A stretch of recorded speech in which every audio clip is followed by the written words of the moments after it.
बिस्मिल्लाहिर्रहमानिर्रहीम। अस्सलाम वालेकुम। एनएआर साइंस कॉलेज की तरफ से मैं आप तमाम स्टूडेंट को खुशामदीद कहता हूँ।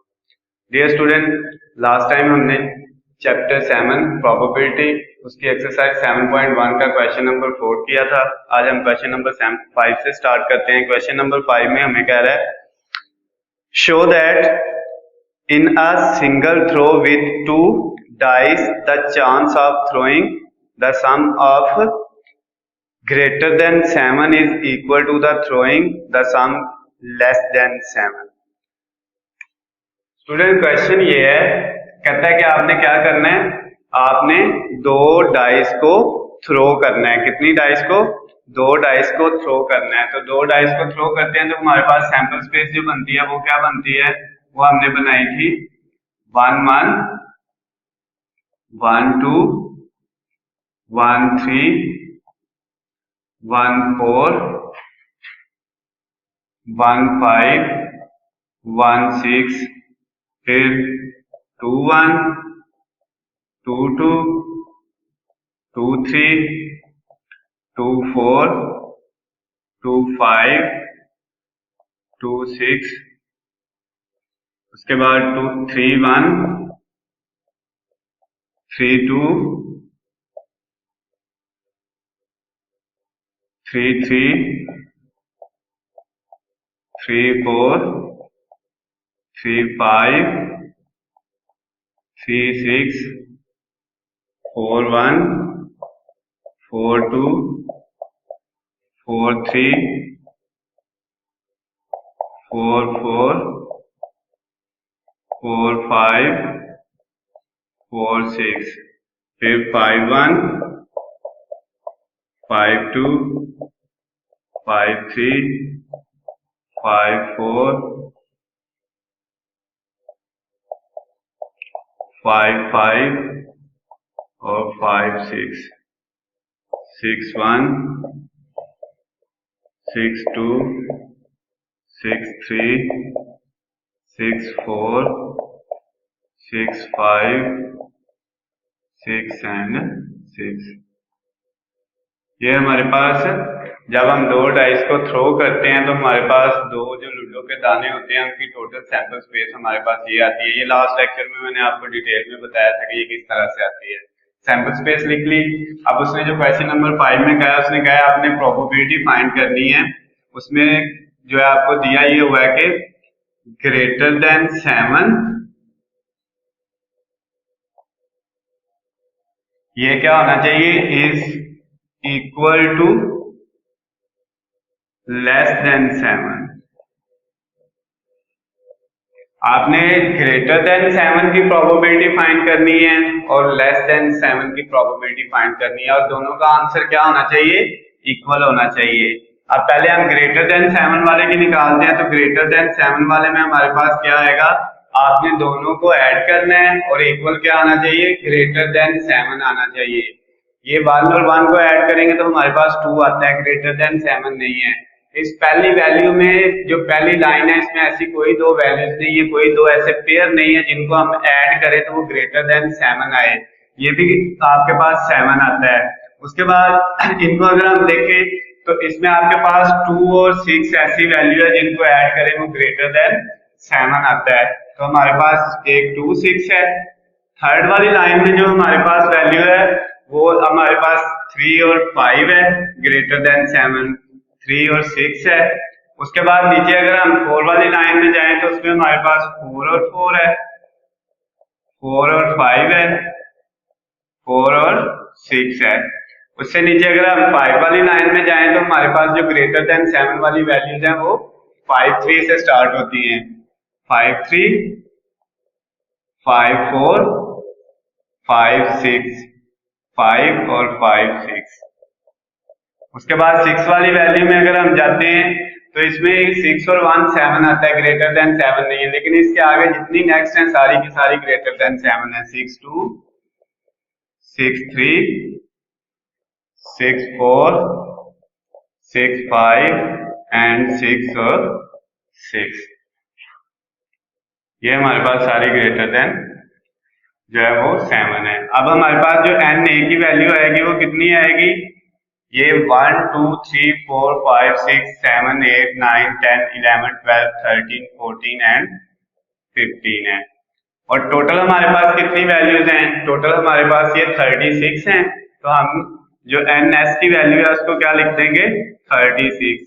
हमारे पास जो प्रोबेबिलिटी ऑफ ए आएगी वो क्या आएगी? N S sorry N A over N S. Outcome ऊपर नीचे टोटल। आउटकम हमारी कितनी थी? 15। टोटल कितने थे? 36। ये हमारे पास लेफ्ट साइड आ गई। अब हम इसको करते हैं लेस देन 7 को। पहले हमने ग्रेटर देन 7 किया, अब हम लेस देन 7 को करते हैं। तो इसमें हमने इसको बी कह दिया। इसके अंदर कौन कौन सी वैल्यू आएंगी जिन दोनों को ऐड करें 7 से कम हो? 1 1 1 2 1 3 1 4 1 5 1 6 जो है ये नहीं आएगा क्योंकि ये 7 है। उसने कहा लेस देन 7 होनी चाहिए। 1 2 3 4 5 6 7 8 9 10 11 12 13 14 एंड 15। ठीक है, अब यहाँ पे हम चलते हैं तो इसमें हमारे पास ये है। उसके बाद 2 1 2 2 2 3 2 4 ये 6 है।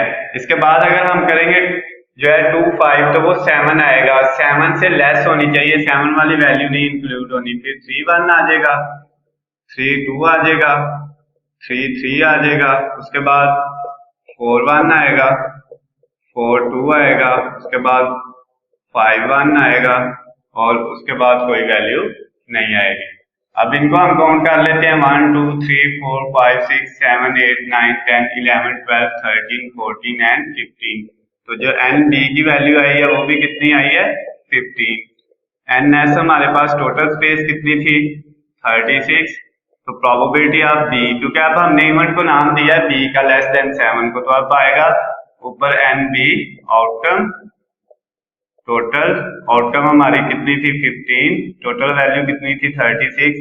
तो उसने ये कहा था दोनों का आंसर ग्रेटर देन 7 और इक्वल किसके हो? Less than 7। तो ग्रेटर देन 7 का भी आया 15 ओवर 36 और लेस देन 7 का भी आया 15 ओवर 36। तो हमारा क्वेश्चन जो है वो प्रूव हो गया।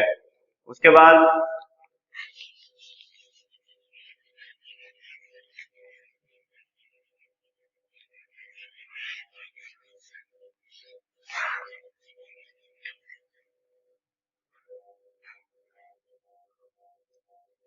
क्वेश्चन नंबर 6 में कहता है N integer between 3 and 12 both inclusive is chosen at random. क्या करना है बेटा? आपने इंटीजर लेने हैं कहां से? 3 से 12 तक। और कह रहा है 3 जो है 3 से 12 तक लेने हैं, 3 भी इसके अंदर इंक्लूड है और 12 भी इंक्लूड है। अगर लिखा होता है एक्सक्लूसिव तो उसका मतलब क्या था? 3 और 12 को हमने ऐड नहीं करना। लेकिन इंक्लूसिव का मतलब है जब इंक्लूसिव यानी इन मतलब अंदर शामिल हैं, और अगर लिखा होता है एक्सक्लूसिव तो इसका मतलब था कि ये शामिल नहीं है। तो अब इसमें आपके पास कौन कौन सी वैल्यू आनी है?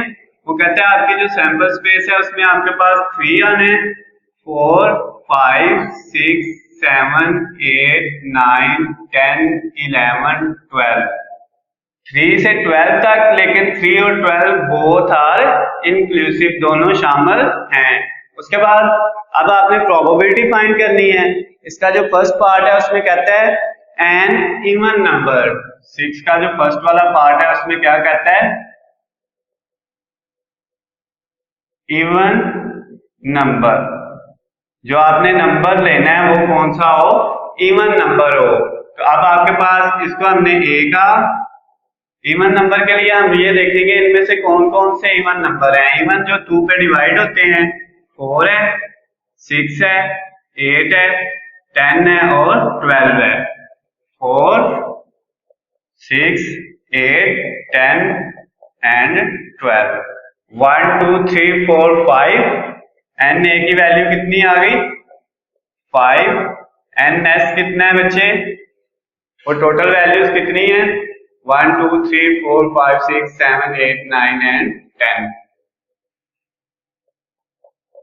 अब हमारे पास जो प्रोबेबिलिटी ऑफ ए आएगी वो क्या आएगी, N A over N S, N A की वैल्यू 5, एन एस की वैल्यू 10। तो हमारा फर्स्ट वाला जो है वो हल हो गया। इसके सेकंड पार्ट में क्या कहता है, सेकंड पार्ट में कहता है बेटा even number and divisible by 3, even and divisible by 3, even भी हो और 3 पे डिवाइड भी हो रहा हो, 3 का डिविजिबल भी हो, मतलब कि 3 के टेबल में वैल्यू आ रही हो और साथ इवन हो। अब बेटा अगर हम इनमें से देखें ना तो 4 इवन है लेकिन ये 3 का डिविजिबल नहीं है, 3 पे डिवाइड नहीं होता। 6 इवन भी है और 3 का डिविजिबल भी है, तो हमारे पास यहाँ पे जो वैल्यू आएगी सेट में वो क्या आएगी 6। इसके ऊपर ये दोनों कंडीशन फुलफिल हो रही हैं, इवन भी है और डिविजिबल बाय 3 भी है। उसके बाद इवन 8 है लेकिन ये 3 का डिविजिबल नहीं है, 9 है लेकिन वो इवन नहीं है, 10 है वो डिविजिबल नहीं है, 11। अब 12 जो है वो डिविजिबल भी है और इवन भी है। तो ये टोटल इसमें दो वैल्यूज ऐसी हैं जो इवन भी हैं और डिविजिबल बाय 3 भी हैं। तो अब आप इसको क्या लिखोगे, एन ए कितनी वैल्यूज हैं 2, एन एस कितना था वो था आपके पास 10, प्रोबेबिलिटी ऑफ ए क्या आ गई, ऊपर एन ए नीचे एन एस, हल हो गया हमारा। उसके बाद इसका थर्ड वाला पार्ट करते हैं। थर्ड वाले पार्ट में क्या कहता है बेटा, बी के A6 का क्वेश्चन का जो थर्ड वाला पार्ट है, लेस देन 7, लेस देन 7 से छोटी वैल्यूज जो हैं वो आपने लिखनी है। तो इसमें आप जो सेट लिखोगे वो क्या आएगा, 3 7 से लेस है, 4 भी लेस है, 5 भी लेस है, 6 भी लेस है, लेकिन इसके बाद कोई वैल्यू नहीं आएगी। 7 से लेस, 7 से जो छोटी छोटी वैल्यू है वो लिखनी है।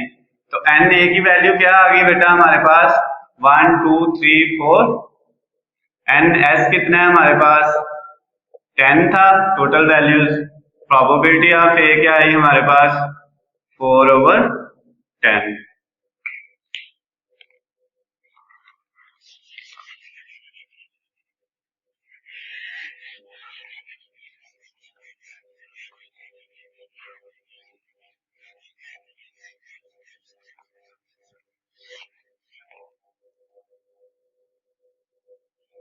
बेटा इसका जो बी वाला पार्ट है उसमें क्या कह रहा है आपको, a digit is selected at random from the first 10 natural number. मतलब आपने पहले 10 नेचुरल नंबर लेने हैं, तो हम 10 नेचुरल नंबर लेते हैं तो हमारे पास क्या आएगा सेट 1 2 3 4 5 6 7 8 9 एंड 10। पहले नेचुरल नंबर आपने कुदरती अदाद लेने हैं, 10 कुदरती अदाद लेने हैं और उनमें से एक नंबर आपने सिलेक्ट करना है, और वो नंबर क्या होना चाहिए, जो इसका फर्स्ट पार्ट है उसमें कहता है ग्रेटर देन 6 होना चाहिए। जो 6 क्वेश्चन है उसका बी पार्ट, और उसमें जो है फर्स्ट वाला जूस जो है उसमें कहता है कि क्या होना चाहिए, ग्रेटर देन 6 होना चाहिए। तो अब ग्रेटर देन 6 के लिए हम क्या लिखेंगे, ए कौन कौन सी वैल्यू आएंगी जो 6 से बड़ी हैं, 7 8 9 एंड 10, 7 8 9 एंड 10। एन ए की वैल्यू कितनी आ जाएगी शराते, हमारे पास 1 2 3 4 4 वैल्यूज आ जाएंगी। एन एस की वैल्यू कितनी आ जाएगी, वो हमारे पास टोटल 10 वैल्यूज हैं। तो अब हमारे पास जो प्रोबेबिलिटी ऑफ ए आएगी, पता है कि ऊपर एन ए आना है वो 4 है, नीचे हमें पता है क्या आना है, एन एस आना है वो 10 है। अच्छा, तो उसके बाद नेक्स्ट हम देखते हैं, उसमें कहता है मल्टीपल ऑफ 3 होना चाहिए। जो सेकंड पार्ट है इसका उसमें क्या कहता है, मल्टीपल ऑफ 3 का मल्टीपल हो। तो अब 3 का मल्टीपल इसमें कौन कौन सी वैल्यू आ रही है, सेम आपके पास जो ए होगा वो क्या होगा 3 6 9, ये 3 वैल्यूज हैं जो 3 के टेबल में आती हैं, 6 9। अच्छा, अब इसकी जब आप करोगे 3, 6 एंड 9 ही है। एन ए की वैल्यू कितनी आ जाएगी 3, क्योंकि इसमें 3 वैल्यू है। एन एस की वैल्यू कितनी आ जाएगी 10, तो प्रोबेबिलिटी ऑफ ए क्या आ जाएगी N A over N S 3/10।